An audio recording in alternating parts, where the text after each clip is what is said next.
கோழிக்கறி 1/2 கிலோ, பாஸ்மதி அரிசி 400 கிராம், வெங்காயம் 5, தக்காளி 4, பச்சை மிளகாய் 6, கொத்தமல்லி 1/2 கப், புதினா 1 கப், லெமன் 1, தயிர் 1/2 கப், இஞ்சி பூண்டு பேஸ்ட் 3 ஸ்பூன், பட்டை 1 துண்டு, பிரிஞ்சி இலை 1 பெரியது, மராட்டி மொக்கு 1, அன்னாச்சி பூ 1, கிராம்பு 5, ஏலக்காய் 5, ஜாதிக்காய் ஒரு சிறு துண்டு, பிரியாணி மசாலா 1 ஸ்பூன், மிளகாய்த்தூள் 1/2 ஸ்பூன், மல்லித்தூள் 3/4 ஸ்பூன், மஞ்சள் தூள் 1 ஸ்பூன் சிறியது வெட்டேற்ப.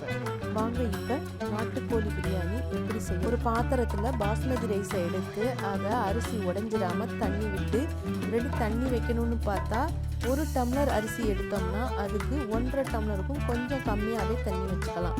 அப்போ தான் பிரியாணி நல்லா பொழு பொழுன்னு உதிரியாக வரும். அடுத்ததாக இப்போ ஸ்டவ் ஆன் பண்ணி அதில் கடாய் வச்சு அதில் ஒரு ஸ்பூன் எண்ணெய் விட்டுக்கணும்.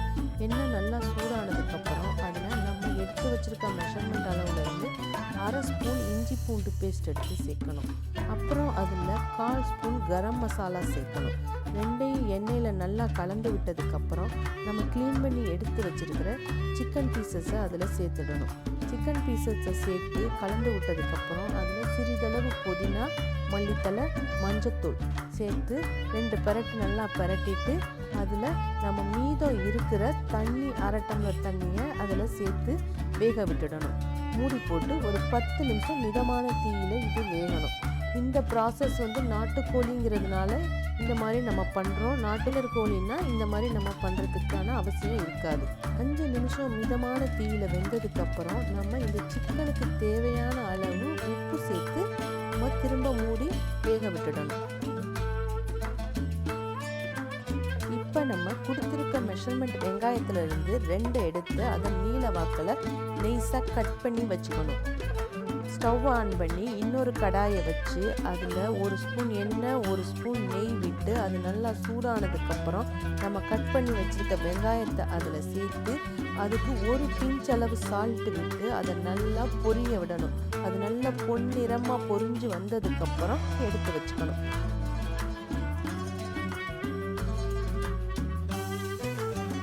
இப்போ நாட்டுக்கோழி வெந்து ரெடி ஆயிடுச்சு.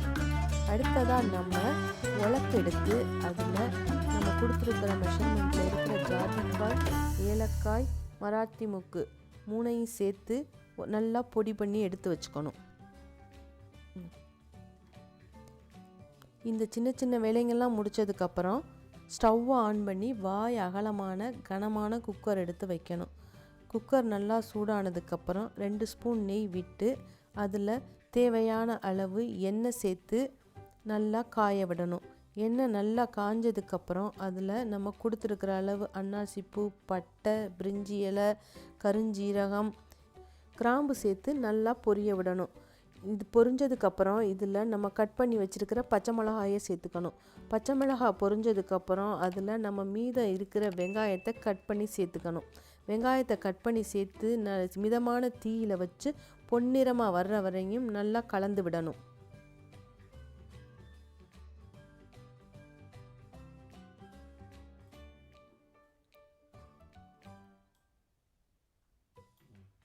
வெங்காயம் நல்லா பொன்னிறமாக வதங்கினதும் அதில் நம்ம கட் பண்ணி எடுத்து வச்சுருக்கிற தக்காளியை சேர்த்துக்கலாம்.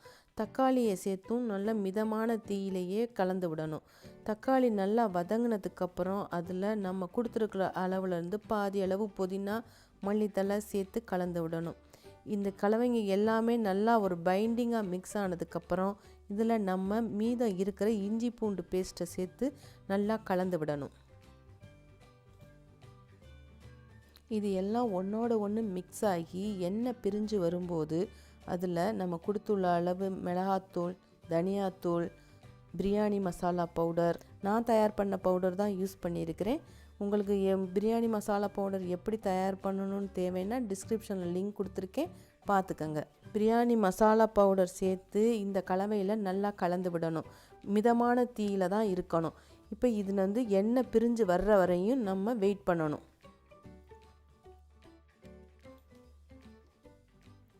எண்ணெய் பிரிஞ்சு வந்ததுக்கப்புறம் நம்ம வேக வச்சு எடுத்து வச்சுருக்கிற சிக்கன் துண்டுகளை மட்டும் அதில் சேர்க்கணும். சிக்கன் துண்டுகளை மட்டும் அதில் சேர்த்துட்டு ஒரு பரட்டிட்டு ஜாதிக்காய், ஏலக்காய், மராத்தி மொக்கு பவுடரை அதில் சேர்த்துடணும்.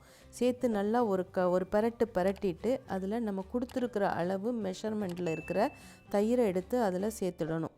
தயிரை சேர்த்துட்டு நல்லா கலந்து விட்டுட்டு இந்த கிரேவி வந்து நல்லா வற்றி அதுலேருந்து எண்ணெய் பிரிஞ்சு வரணும். நாட்டுக்கோழி வேக வச்சுருக்கிற தண்ணியை எடுத்து இதில் கலந்துடணும்.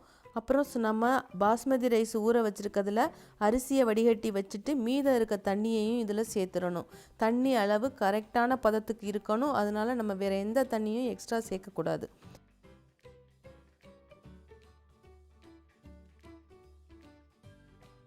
தண்ணியை சேர்த்து நல்லா கலந்து விடணும். கலந்து விட்டுட்டு தண்ணி கொதித்து வரும்போது அதில் இதுக்கு தேவையான அளவு உப்பு சேர்த்துடணும். இப்போ இந்த கிரேவி நல்லா கொதிக்கும் போது அதில் நம்ம வடிகட்டி எடுத்து வச்சுருக்கிற பாஸ்மதி ரைஸை சேர்த்துடணும். இப்போ நான் யூஸ் பண்ணியிருக்கிற பாஸ்மதி ரைஸ் இந்தியா கேட்டோடைய ஸ்பெஷல் பிராண்டு. நான் எல்லா பிரியாணிக்கும் ஃப்ரைட் ரைஸுக்கும் எப்போ பண்ணாலும் இந்த ரைஸ் தான் யூஸ் பண்ணுவேன். இது நல்லா இருக்கும். இதோடைய லிங்க்கு நான் டிஸ்கிரிப்ஷன் பாக்ஸில் கொடுத்துருக்குறேன். உங்களுக்கு தேவைன்னா பார்த்துக்கோங்க. அரிசியை சேர்த்ததுக்கப்புறம் நம்ம அரிசியை கொதிக்க விட்டுடாமல் உடனே அதில் மீதம் இருக்கிற புதினா, நம்ம புளிஞ்சு எடுத்து வச்சுருக்கிற லெமன் ஜூஸு, ஒரு ஸ்பூன் நெய் விட்டு அரிசி உடஞ்சிராமல் லேசாக கலந்து விட்டுட்டு குக்கர் எடுத்து மூடி போட்டுறணும். நம்ம குக்கரில் வந்து மூடி போடும்போது விசில் இல்லாமல் மூடி போடணும். அது ஒரு 2 நிமிஷம் கழித்து அது வழியாக லேசாக ப்ரெஷர் வெளில வந்ததுக்கப்புறம் நம்ம விசில் போடணும். அப்படி செஞ்சோம்னா சாதம் நல்லா பொழுன்னு வரும். குக்கர் மூடி போட்டதுக்கப்புறம் நம்ம ஒரு விசில் வந்த உடனே மிதமான தீயில் வச்சு 5 மினிட்ஸ் இருந்தால் போதும். அடுத்த விசில் வர்றதுக்கு முன்னாடியே நம்ம ஆஃப் பண்ணிடலாம். ஸ்டவ் ஆன் பண்ணி சின்ன கடாயை எடுத்து வச்சு நெய் விட்டு நம்ம முந்திரி பருப்பை வறுத்து எடுத்து வச்சுக்கணும். ஸ்டவ்வை ஆஃப் பண்ணி 20 நிமிஷம் கழித்து தான் குக்கரை திறக்கணும். இப்போ பாருங்கள், நல்லா பொழுன்னு நாட்டுக்கோழி பிரியாணி ரெடி ஆயிடுச்சு. இப்போ ரெடியான பிரியாணியை ஒரு அகலமான பாத்திரத்தில் மாற்றிக்கலாம். மாற்றிட்டு அதில் நம்ம பொரித்து எடுத்து வச்சுருக்கிற முந்திரி பருப்பையும் ஃப்ரை பண்ணி எடுத்து வச்சுருக்கிற ப்ரௌன் ஆனியனையும் கலந்து விட்டுக்கலாம். இப்போ பாருங்கள், மிகவும் சுவையான கம நாட்டுக்கோழி பிரியாணி ரெடி. இந்த வீடியோ உங்களுக்கு பிடிச்சிருந்தா லைக் பண்ணுங்கள், கமெண்ட் பண்ணுங்கள், சப்ஸ்கிரைப் பண்ண மறந்துடாதீங்க. தேங்க்யூ.